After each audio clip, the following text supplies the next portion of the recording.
Hey guys, welcome back to A2HEROES. This is a comic book series by Caleb Jones. We're going to follow the story of Black Dragon and Pink Firefly. This is a mature comic for adults, filled with sex, violence, and sharp wit. A2HEROES is basically a modern story that gets rid of all the wokeism, girl bosses, and political BS that we see in modern media.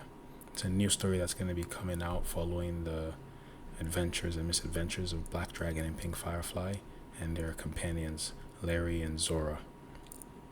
So this is a story that's pure artistic merit, no puritanical right-wing stuff, no feminism, no lecturing, no socialism, no BS. Just ruthless commitment to character, story, and world building. Alright? It's just a ruthless commitment to character, story, and world building that great old school 1980s style fantasy demands. So it's a modern classic. It's a modern classic, essentially. I'm really excited for this. We've already gone over some of the chapters and characters before. Each graphic novel is going to include approximately 5 chapters, and a chapter is roughly equivalent in size to a floppy comic book, about 20 to 25 pages per chapter, meaning each graphic novel will be about 100 pages. Chapters 1 to 34 have already been written. Okay, chapters 1 to 34 have already been written. Chapters 35 to 53 have been outlined. Alright, chapters 35 to 53 have been outlined. Below are the covers for chapters 1 to 9, shown just as teasers. More chapter covers will be revealed soon. So these are really cool.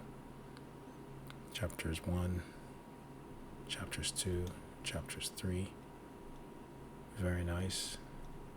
Chapters 4, chapters 5, chapter 6.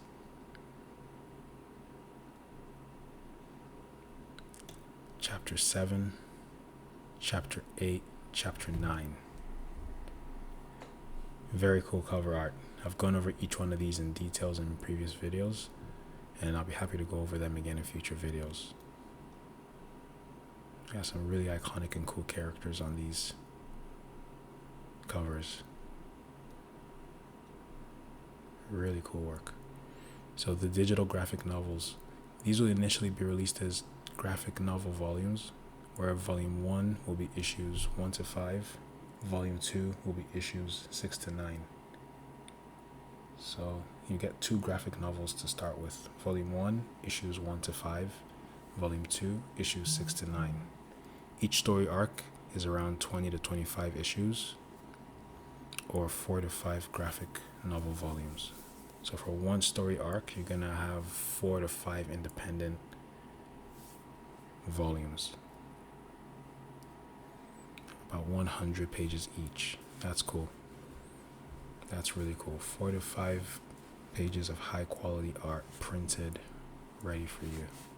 So it's digital only for now, with instant access anywhere in the world at very low prices. The printed versions are coming later. I'm really looking forward to getting my hands on some of these printed versions. These are really cool. Really, really cool work.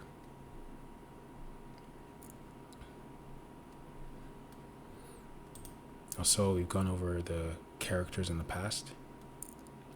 A2HEROES has a sprawling ensemble you actually care about. Characters who are flawed, fascinating, and unforgettable. There are a lot more characters in the story than these below, but these are just some that are shown as teasers. You can click on any character to learn more. So we've gone through the entire page of different characters, starting with Black Dragon and Pink Firefly. Our 2 protagonists will be following throughout the course of the story, and their companions Larry and Zora, their Warforged companion and their Trickster companion, their Rogue. And then we have Butternut and Rosalind Shadowshield, and Queen Strang and Princess of Jeslam. Butternut is like Pink Firefly's cute little dog that can go demon mode and start attacking people. And Rosalind Shadowshield is like a dwarven forge master or battle master who's got nice goldfish, terrified goldfish in his axe. So imagine the impact it makes when it when it hits something. Lord have mercy. Then you have Queen Strang, who's the queen of the kingdom of Jeslam. She's like angry, bitter, and resentful, and very vindictive queen. She's not a nice person at all, and I think she's going to be a antagonist to Black Dragon up here. She seems very bitter.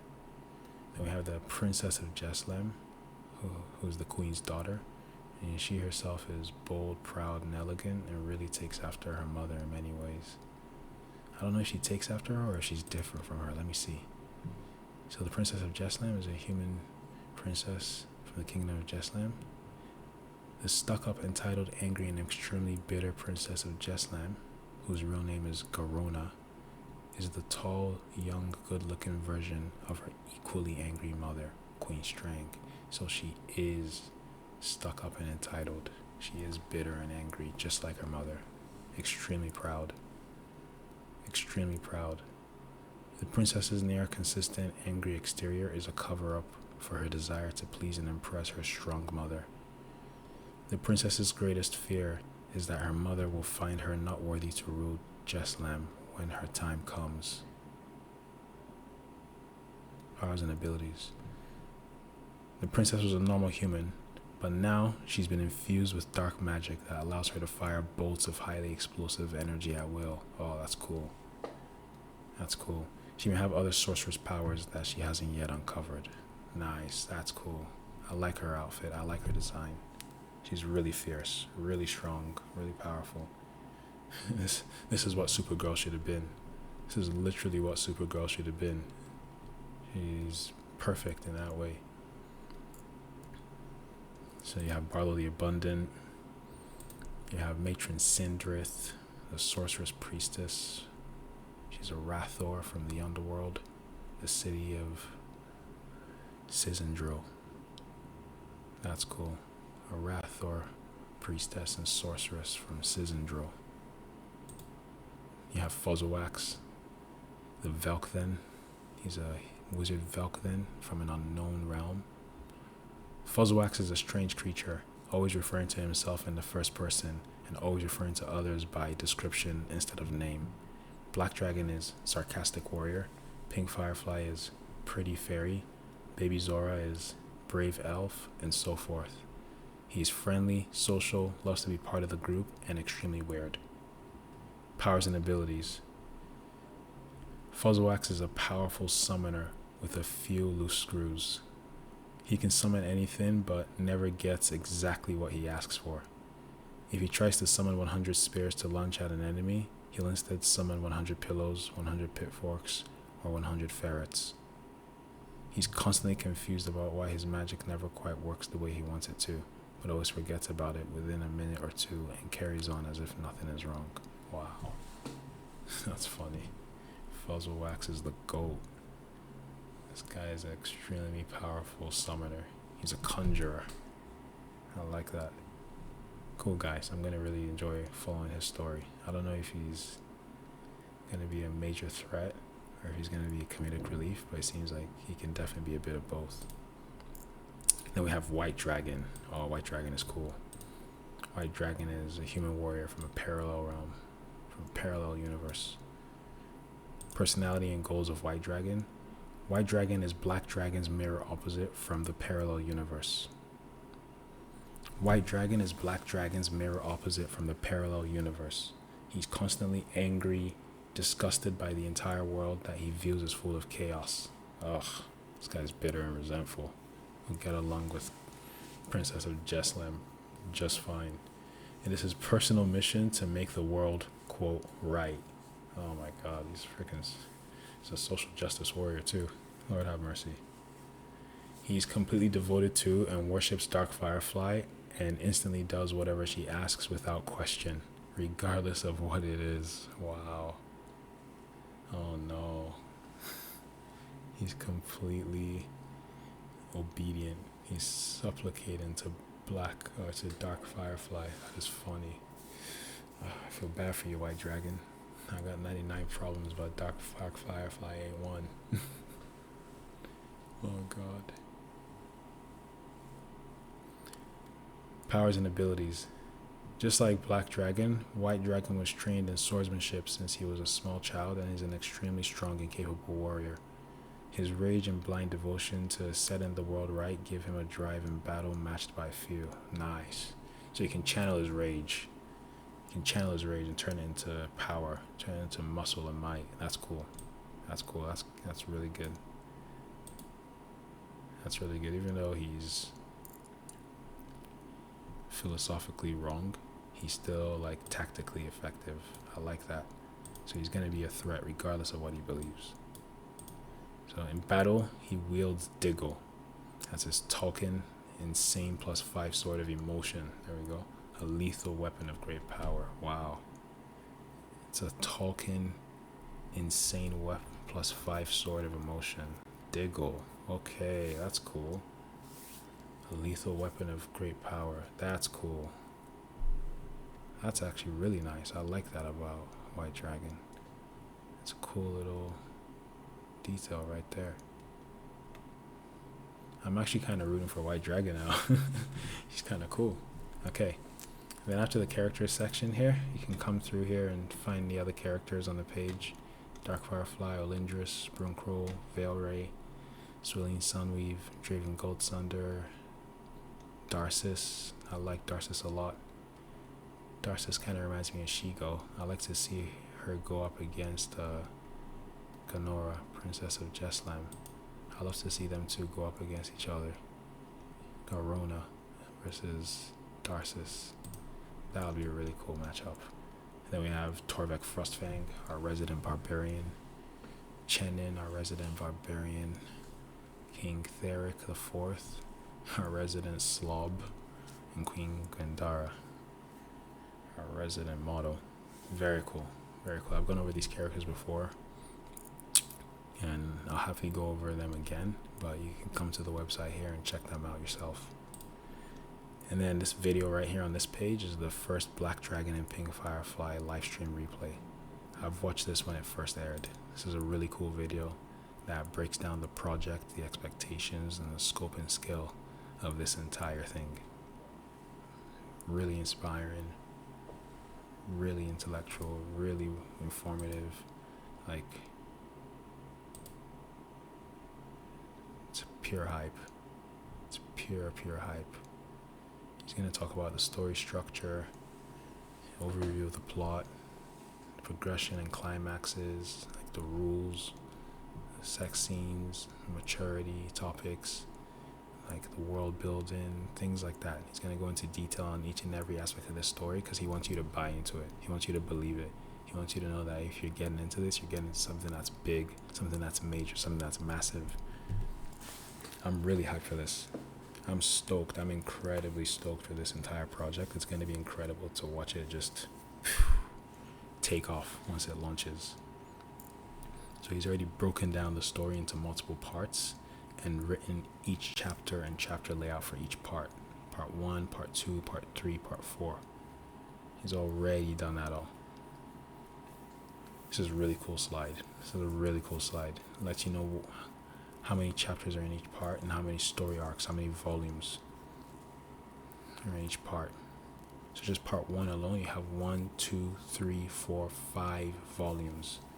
Each volume has about 4 or 5 chapters. Each chapter has about 20 to 25 pages. So in just volume 1 alone, off the bat, you're getting over 100 pages of full color graphic novel spread. That's incredible. That's incredible. I love that. The minute volume 1 hits the market, you're getting over 100 pages of full color graphic novel spread. This is going to be cool. It's going to be such a blast to read it on this channel. This is going to be an amazing opportunity.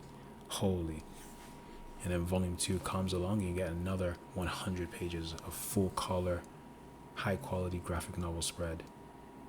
Another 100 pages in volume 3, another 100 in volume 4, and another 100 in volume 5. And then part 1 is over. Then part 1 is over. After you got like 500 pages of goodness, then then the appetizer's done. Now it's the main course.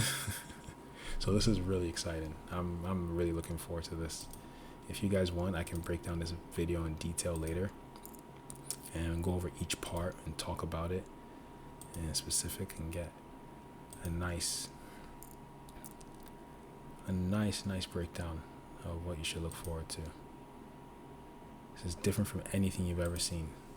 This is massively different from anything you have ever seen. It's Alpha Male 2.0 with a volume dialed all the way up. It's Alpha Male 2.0 with a volume dialed all the way up. Alpha Male 2.0 is Caleb Jones's philosophy, like outlook, worldview on life and how men should live their life with positive masculinity and morals and integrity and openness and honesty. So I like his approach to life. It's going to contain men having long-term sexual relationships with multiple women, and it's presented as a good thing. Yes, so he's not puritanical, he's not dogmatic, he's not religious, he's not right-wing, he's not judgmental at all. That's really good. He shows men exhibiting and experiencing pure masculinity in a healthy environment and does it in a good way. That's one reason I'm really looking forward to this comic book series, because quite frankly, I'm tired of watching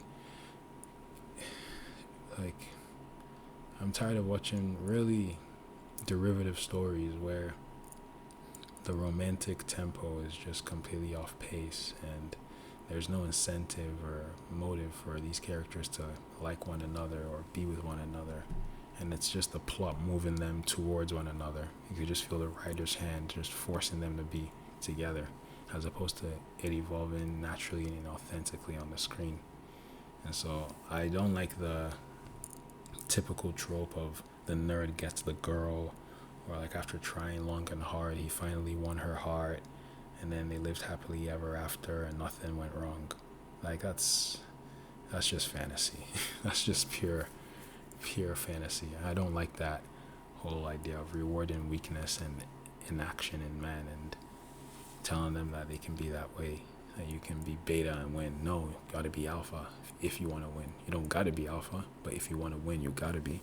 So that's how I think about it. So it's not just random sex all over the place. It actually makes sense. It's based on real life relationships, so it's grounded. It's grounded and it's realistic. All right.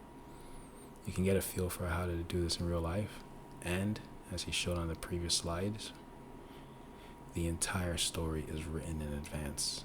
All of it, each and every single bit of the story is written in advance. That's one thing Supergirl failed to do, and it shows. When they released their movie, you could tell that it was pieced together as they went along, and nothing flowed, nothing made sense. It wasn't charming. They didn't have any overall narrative appeal or je ne sais quoi or any intrinsic appeal. It just wasn't well structured, well coordinated, or well ordered. This is why Black Dragon and Pink Firefly, A2HEROES, is way better than DC Comics and Superman and Supergirl. Black Dragon and Pink Firefly versus Superman and Supergirl. I'm gonna make a video based on that. That's cool. And I'll actually go into how Superman and Supergirl could be a lot better, how they could have done them well. I'm not just gonna hate. I'm gonna point out different things that could have changed and how the story should have gone in theory, so that audiences would actually enjoy what they're getting and screenwriters would actually make money, and it would be a critical and commercial success. So right now Supergirl is a complete box office bomb. It didn't even make back its initial investment. It fell several orders of magnitude lower than it. And Millie Alcock too as well, the actress who acted in it, was completely railroaded. The studio put her in a bad position. It gave her bad lines, a bad script, a bad director. I hate to say it, but it just completely, it made her the victim of the situation because she's the face of the movie. And so when all the other silly people make all their other silly decisions in the background, when audiences go to watch it, she's in the foreground. So all the blame for all that silly decision gets landed on her. She's the scapegoat in this situation. She's the scapegoat. She's paying for the bad decision of the writers, the directors, the editors, the story writers, the script writers, and everyone behind them. It's never the actor's fault. It's never the actor's fault. I always say that. The actor is absolutely in no way at fault for an entire story blowing up in their face, because they're just given the lines and told to say it. All right? They're just given the lines and told to say it. So they can't be the ones who are the reason the movie failed. And she's an acclaimed actress. She was in Game of Thrones. She's already a world-class talent. So we already know that she's nothing to play with. So we have to really direct our ire at the studios and like the directors and the big boys on top. Okay, so the next tab over after videos is the map tab. This is a map of the region where the first 12 or so graphic novels take place. All right, you can see the map below here. This is the map of the region where the first 12 or so graphic novels take place.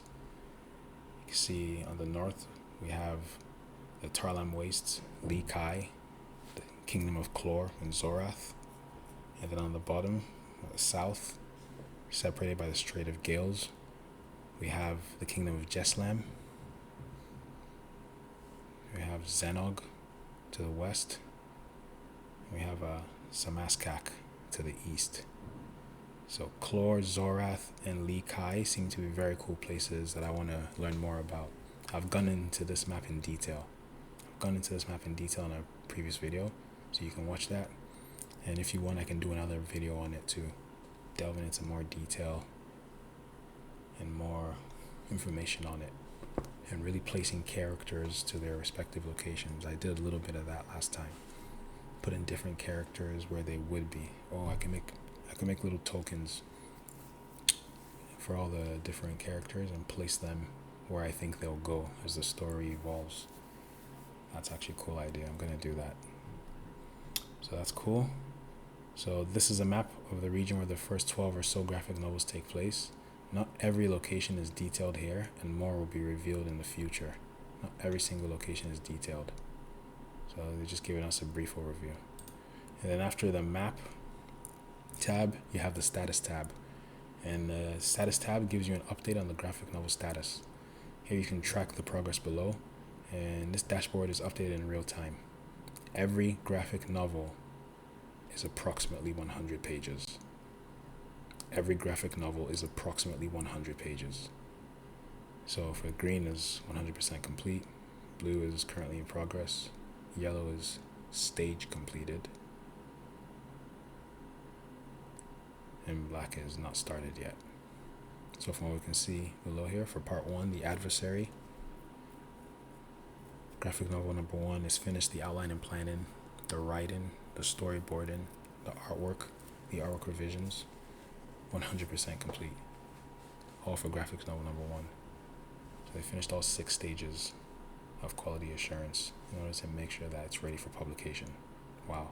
Graphic novel number 2, the outline and planning is done, the writing is done, the storyboarding is done, the artwork is done, the artwork revisions are done, and the whole graphic novel is quality assured to ensure that it's 100% complete, free without errors and stuff like that, minimal errors, and ready for publication.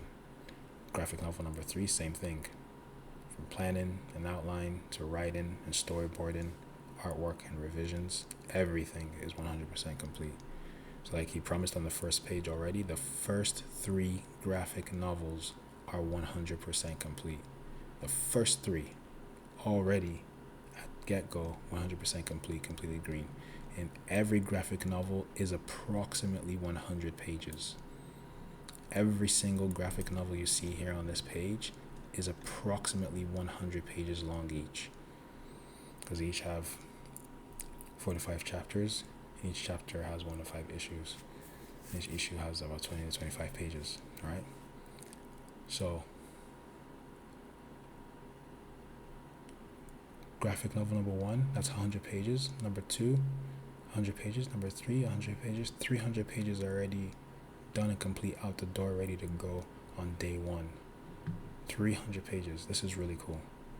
So if graphic novel number 4 finishes its artwork revisions, graphic novel number 5 finishes its artwork revisions, they can both advance to the quality assurance step, the quality assurance stage, where they go back from the beginning and flip through all the pages and images and text and bubbles and all that to ensure that everything is up to snuff and no errors or holdups and hangovers. Just get it ready for print. They can both advance to that stage, and that'll take its own cycle, its own time, and then they'll be 100% complete. So these two, graphic novel number 4 and graphic novel number 5, are right on the verge of being complete. Right on the verge of being complete. The artwork is complete, storyboard is complete, the writing is complete, the outline plan is complete. It's just the revisions that they're currently performing and the quality assurance step last. Very cool. And then graphic novel number 6 too as well. They're currently working on the artwork stage. They've done the storyboarding, the writing, the outlining and planning. They've done all that, but they're currently in progress on the artwork stage, finishing up the drawings, the final touches, the background, the foreground, characters, colors, outfits, like the whole 9 yards. It's a lot of work to produce a high quality comic book that has good art, original designs, and compelling characters. It's a lot of work. So I understand why they're taking their sweet time on this. I want it to be perfect when it comes out. So I'll be happy to wait. Like, the longer I wait, the better it is for me, because it gives you guys a better chance to see these videos and check them out ahead of time. Literally find the website and go to it yourself and sign up. You can literally find the website in the description, go to it yourself and sign up. So when graphic novel number 6 finishes its artwork, they'll perform their artwork revisions and then their quality assurance step. And then part 1, the adversary, will then be fully complete. Then part 1, the adversary, will then be fully complete. That's incredible. I think he has like 5 or 6 artists working on this and 1 or 2 writers, with he himself being the main writer, the main OG creator, the George Lucas, the Caleb Jones, right? He's that, but he has some assistance with artwork and talent and coordination and editing and things like that. So I'm really excited to see what the team delivers. And then after part 1, you have part 2, the onslaught. The onslaught is also in progress. I can go over this later. And then part 3, you have the invasion. That's currently underway. And then part 4, you have the scions. Graphics novel number 19 to 24. And that's currently underway. So it's part 1 that's currently really in process and really ready. When he finishes all of this, I can really see him launching it all as one complete like consumer set. Like, that'd be cool. I'll be buying it along the way as it's coming out. I encourage you guys to also be buying it along the way as it's coming out.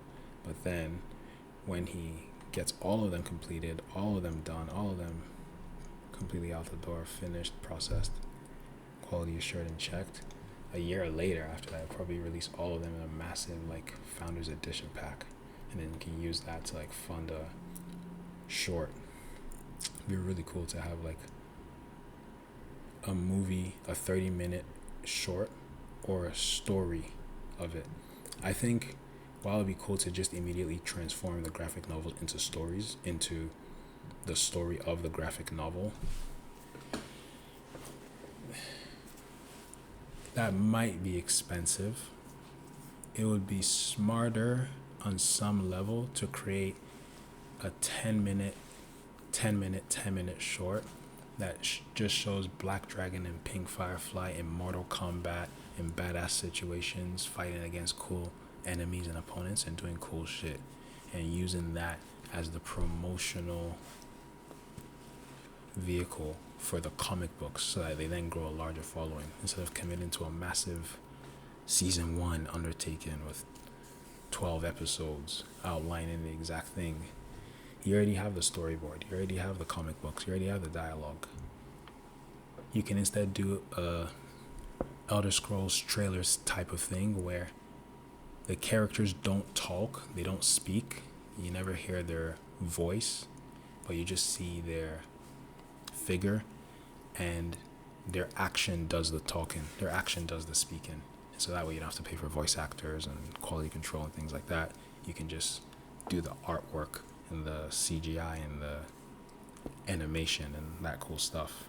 So that's like a cool thing I'd love to see from this. I'm really excited. Then after the status tab, you have the commitment tab too as well. Our commitments to you. This is our code. So canon is sacrosanct. Once a graphic novel is published, the story is canon. The past will never be changed or erased later via retcons, time travel, multiverses, and so on. So canon is sacrosanct. They're never going to alter stuff later. They're never going to backpedal. They're never going to overwrite. They're going to commit to what they write. Death is permanent. No one is coming back and being funny. Their second commitment here, they have a commitment to a male audience. These stories, this world, and these characters are 100% written for men. Any complaints or negative comments from women regarding anything related to these stories, and we're going to get them, will be ignored. Women, we love you, but you're not in our target audience, so we don't care what you want. There's plenty of pop culture for you. You hear that? He said, women, we love you, but you're not in our target audience, so we don't care what you want. There's plenty of pop culture for you. Go over there. This is for guys. Thank you. Go over there. This is for guys. This is a complete commitment to a male audience. We're writing stories for everyone, stories that anyone can enjoy, stories that anyone can pick up and have a nice time with. But the audience, the targeted audience, the specific people that we're targeting and writing towards with this comic book series is men. Is men who enjoy raw 1980s storytelling, that cool style of narrative. That's really cool. I'm liking this. This commitment right here is a major badge of honor to Caleb Jones and his team on their commitment to making a piece of modern media that has artistic integrity, that has like artistic merit. It's not a vehicle for politics or something else or social commentary or any other thing. Like, no, it knows what it is, it knows what it wants, it knows who it's for, and it just goes right for it. That's what I love. That's really what I love here. So that commitment is a bold declaration. I've gone over this page before. I encourage you guys to come on here and check it out for yourself. I made a previous video where I went through all the different things, the different titles. Customer is paramount. No left-wing wokeism or political correctness. No right-wing or religious preaching. No Mary Sue or girl boss characters. Everything makes sense. The story's internally consistent, right? Everything makes sense here. Modern day genre fiction, fantasy, sci-fi, or horror is rife with characters, plots, and settings that make no sense, even within the worlds they present. This is the problem with Supergirl. This is the problem with Supergirl. Modern day genre fiction is rife with characters, plots, and settings that make no sense, even within the worlds they present. Supergirl made absolutely no sense in the world that it was in. Why did Lobo just show up in the middle of it, do nothing for a while, kill a couple of people, and then fuck off? Like, what was the point of that there? Why was she constantly telling the side character that revenge is not the way, revenge is not the way, revenge is not the way, only to herself be killing a whole bunch of people along the way to save her dog from the poison? Why did the villain carry around the antidote for the poison on him after he poisoned her dog? So now she was forced to chase him, and like he's supposed to die in crippling agony or like becoming paralyzed.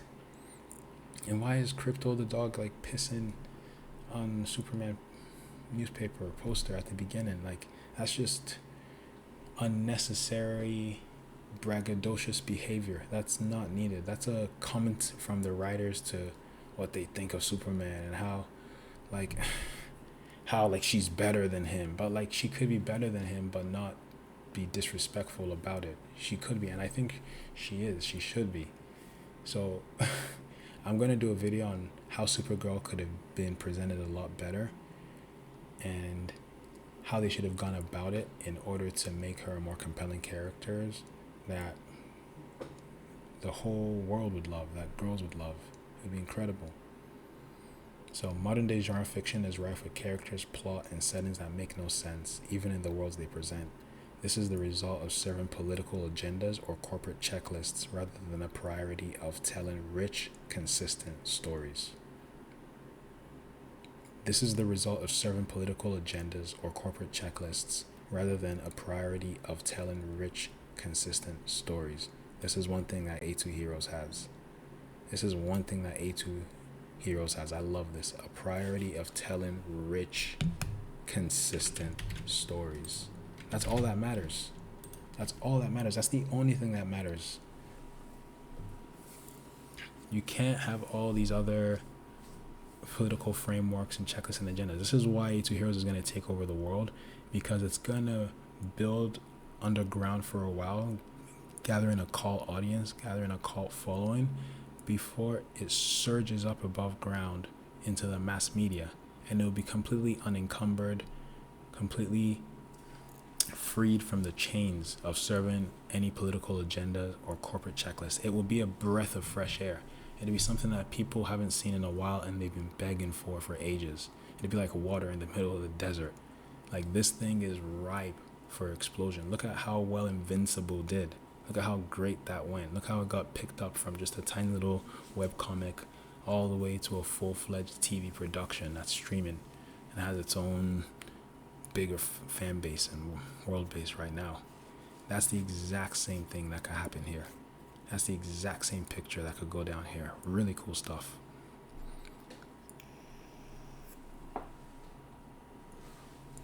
It's going to be sex and violence, non-monogamy, no AI pledge, no investors. Holy, thank you. No investors, and we all make mistakes. So, like, you can click here to get on their preferred mailing list, and you get access to secret live streams with him, Caleb Jones, that no one else gets. Plus, get notified of launch dates, as well as sneak peeks, pages, artworks, videos not available anywhere else. Really cool. I clicked here, I signed up. It was absolutely amazing. It was absolutely amazing. Phenomenal stuff. You can come to this page here, scroll down, you can enter your name.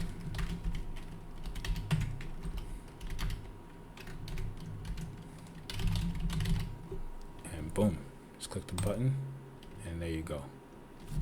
That's literally what I did. So each and every one of you can do that too as well. So that's where I'm going to end the video for today. I'm going to go over a bit more. Maybe I'll touch on it a little later.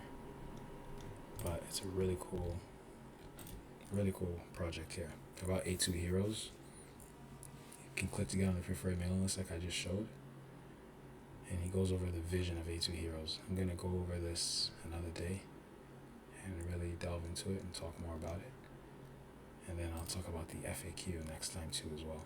I also touched on this in a previous video, so you can check some of those out there. If you guys want more, I can definitely do more. And I'd love to post consistently about A2HEROES and bring you guys updates. This is incredible. Take care.